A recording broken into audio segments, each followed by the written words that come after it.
Hello friends, അപ്പോൾ നമ്മൾ chemistry എക്സാമൊക്കെ ഒന്ന് കഴിഞ്ഞിട്ടുണ്ട്. എക്സാം ക്വസ്റ്റ്യൻ പേപ്പറാണ് നമ്മൾ നോക്കാൻ പോണത്. അത്യാവശ്യം സിമ്പിൾ എക്സാം ആയിട്ടാണ് എനിക്ക് തോന്നിയത്. വൺ വേർഡ് ആയിക്കോട്ടെ, സിമ്പിൾ ക്വസ്റ്റ്യൻസ് ആണ് വന്നത്. അങ്ങനെ വൺ വേർഡ് ആയിട്ടുള്ള സിമ്പിൾ ഈ ചില്ലേറ്റിൻ ലിഗാൻഡ് അങ്ങനത്തെ ചെറിയ ചെറിയ ക്വസ്റ്റ്യൻസ് ഒക്കെയാണ് വന്നത്. പിന്നെ ആക്ടിവേഷൻ എനർജി, പിന്നെ ചെറിയ രണ്ട് ഓർഗാനിക്കിൻ്റെ ക്വസ്റ്റ്യൻ, പിന്നെ ഒരു പ്രോബ്ലമൊക്കെയാണ് 3 മാർക്കിന് ചോദിച്ചത്.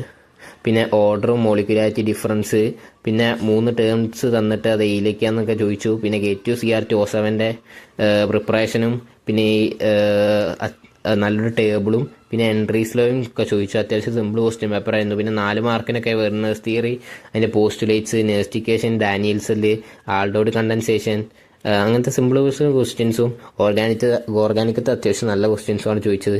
അപ്പോൾ ടോട്ടൽ എക്സാമിനെ കുറിച്ച് പറയുകയാണെങ്കിൽ അത്യാവശ്യം നല്ല എക്സാം ആയിരുന്നു. അത്യാവശ്യം കുഴപ്പമില്ലാത്ത രീതിയിൽ എഴുതാനൊക്കെ പറ്റിയിട്ടുണ്ട്. വീഡിയോ ഇഷ്ടപ്പെട്ടാൽ ലൈക്ക് ചെയ്യുക, ഷെയർ ചെയ്യുക. നിങ്ങളെ എക്സാമിനെ കുറിച്ചുള്ള അഭിപ്രായങ്ങളൊക്കെ താഴെ കമൻറ്റ് ചെയ്യുക.